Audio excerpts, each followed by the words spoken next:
The moment I stepped onto the lawn, every sound dimmed. Laughter cut short, voices lowered, chairs shifted just enough to clear a path like they'd been waiting for me. Or dreading me. My heels sank slightly into the grass as I moved forward, clutching a gift box against my chest. Matte black, sharp corners, tied with silver ribbon. No card. No smile. My mother's voice rang out loud, brittle. "Oh, you weren't on the guest list. Must have been a mistake." The air around me thickened. A child stopped mid-sprint. A drink spilled quietly onto someone's sandal. My sister's hand froze halfway to her mouth, plastic flute of champagne trembling. I didn't say a word. Just walked across the patio, past the balloon arch and the folding table loaded with deviled eggs and forced nostalgia, and placed the box on the counter. Centered it. Calm. Deliberate. Then I turned and left.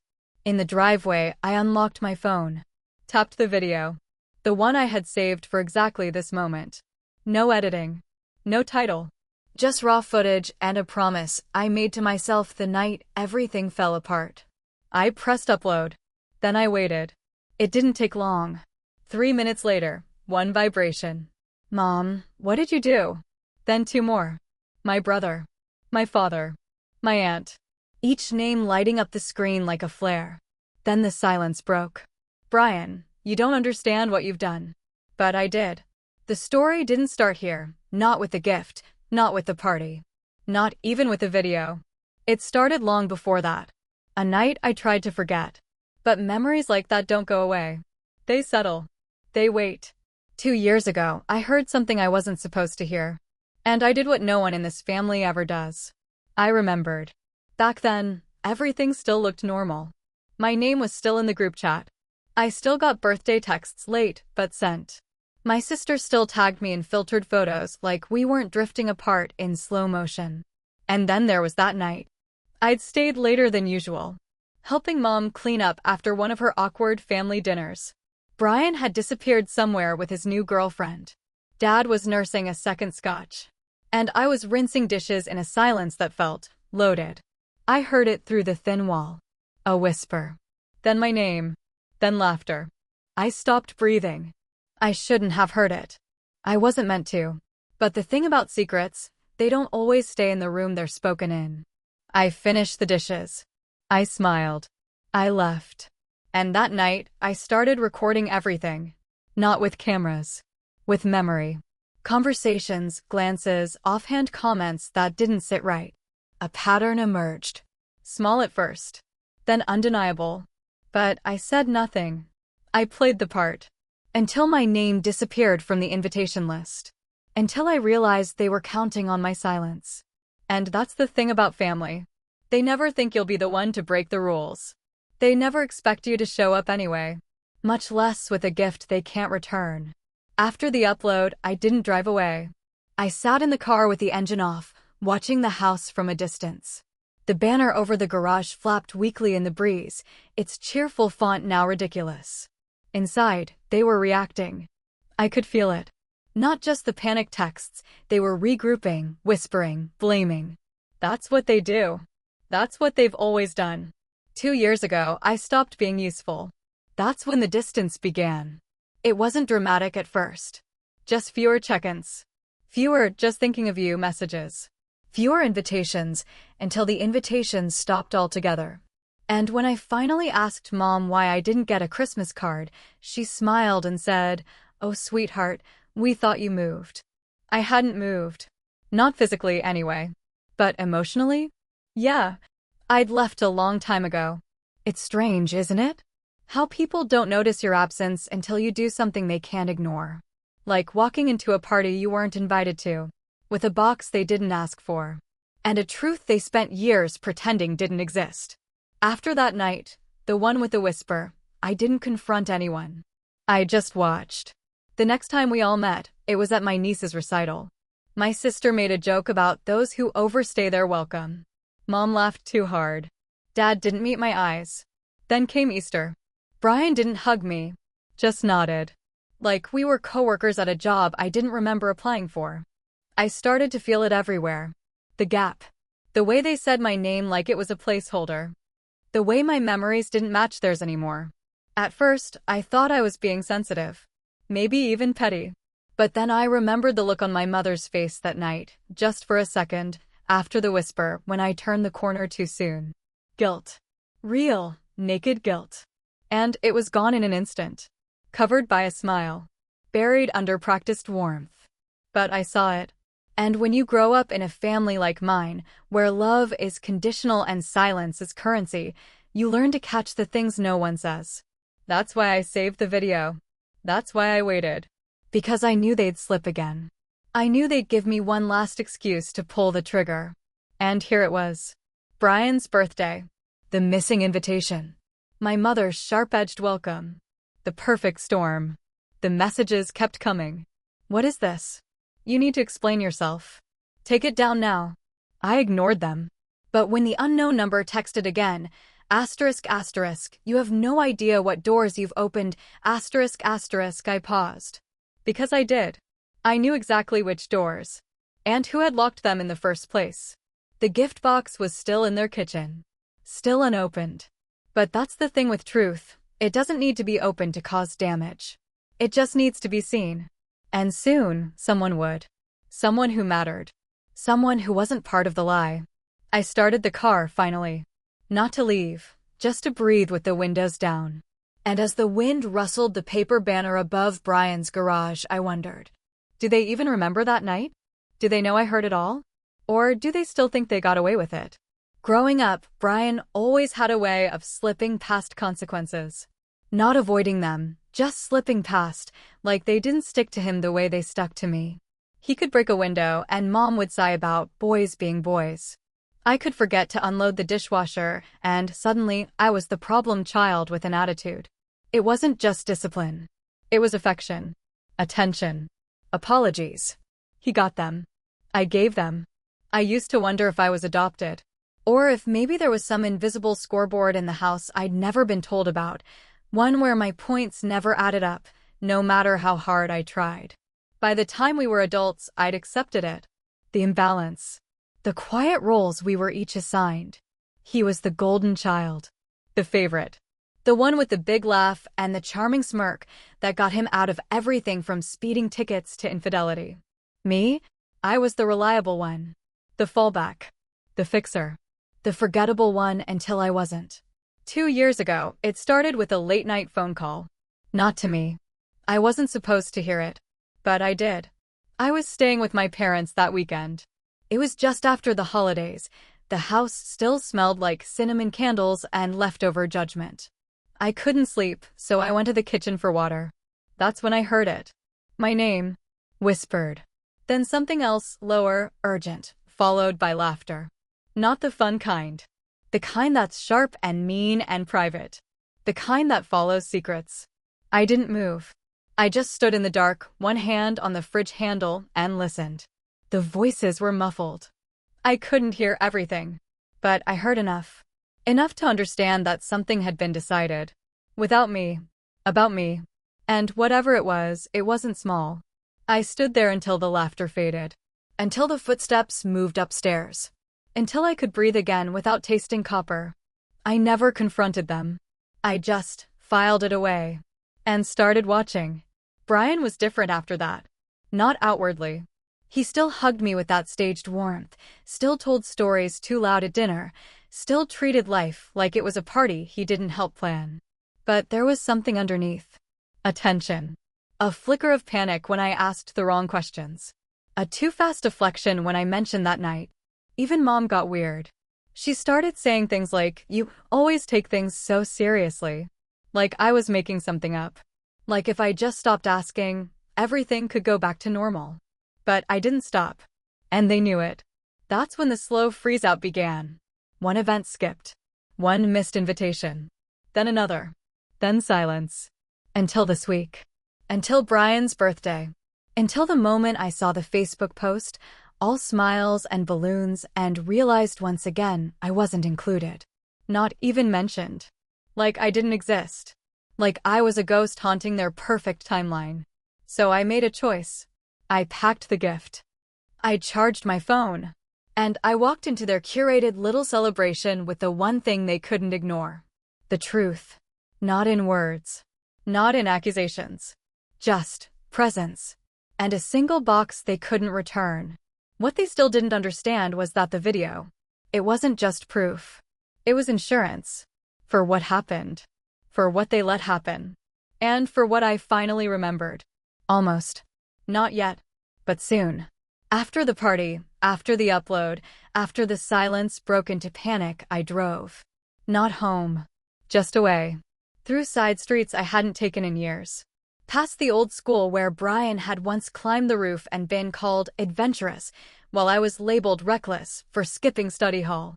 Funny how the rules were different depending on the storyteller. I pulled over eventually, an empty lot behind a shuttered video rental store. Fitting. The notifications hadn't stopped. Dozens of texts. Missed calls. A voicemail from Mom I couldn't bring myself to play. I opened the folder again. The video was still there. One file. Untouched for 731 days. I'd never watched it since recording. Not once. Not because I was afraid of what it showed, but because I already knew. Because I didn't need to watch it to feel it. The night I made the recording, it wasn't planned. It was instinct. After hearing the whisper, I couldn't sleep. I walked the house, barefoot, silent. I told myself I was being paranoid. That I'd misheard. That I was creating stories out of shadows. But the shadows knew my name. I passed by the study, the one no one ever went into except Brian and Dad. The door was ajar. Light spilled out, soft and yellow. I heard laughter. Low, casual. Then Brian's voice, saying something that made my skin prickle. I couldn't make out every word, just phrases. She'll never know. It was easier this way. She wasn't supposed to find out. I didn't breathe. I didn't blink. I stepped back into the hallway, phone already in hand. I didn't record through the crack of the door. I didn't need to. I hit voice memo. Slipped it into the vent behind the console table. The acoustics of that hallway caught everything. And then I walked away. I waited. 3 minutes. 5. 10. When I came back, the light was off. The voices were gone. But the recording remained.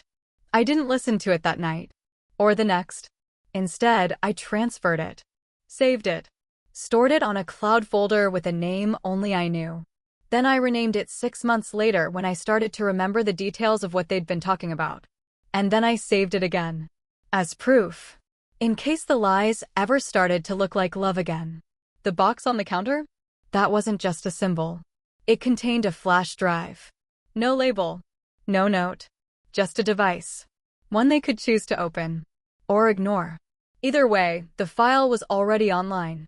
Password protected. Set to go public at midnight if I didn't disable it manually. That wasn't revenge. It was protection. Because once you see the machine behind the curtain, the way your family rearranges reality to suit their version of the truth, you stop trusting the silence. You start building exits. Just in case. My phone buzzed again. This time from a different number. Blocked. You've done enough damage. We need to talk. I stared at the message, then looked at the time. 11:08 p.m. They were scrambling. Not because they didn't know what was in the file. But because they did. And they were hoping I hadn't connected the dots. Not all of them. Not the ones that mattered. But I had. And the final dot? Was about to appear. I didn't answer the message. Not the blocked one, not any of them. Instead, I drove home, let myself in quietly, sat on the edge of my bed, and stared at the wall. The house was still. Too still. Like even the air didn't want to disturb what was unfolding. I opened the video file, but not to watch it. Just to look at the timestamp. Just to feel the weight of it being real. Length, 12 minutes and 46 seconds. 12 minutes. 12 minutes of murmurs, fragments, carefully chosen phrases that, individually, meant nothing, but strung together, revealed everything. The night it was recorded, they were planning something. Or rather, they were finalizing something. A decision had been made long before I knew there was a decision to be made at all. And the subject of that decision? Was me.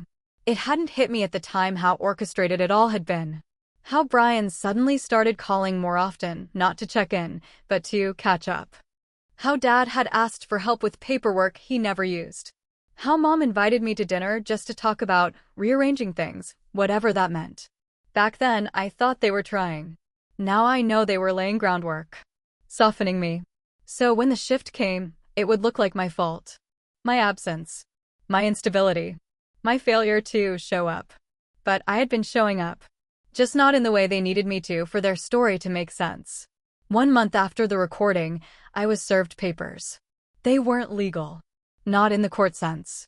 But they were official in the way only families know how to make something feel final. A letter. Signed by Mom and Brian. Notarized even. They had concerns. They thought I was exhibiting signs of stress. They thought it was healthier for everyone if I took a step back from certain responsibilities. They made it sound like a kindness. A reprieve. But when I looked closer, I realized what it was. A slow erasure. Of my name from the will. Of my access to the family trust.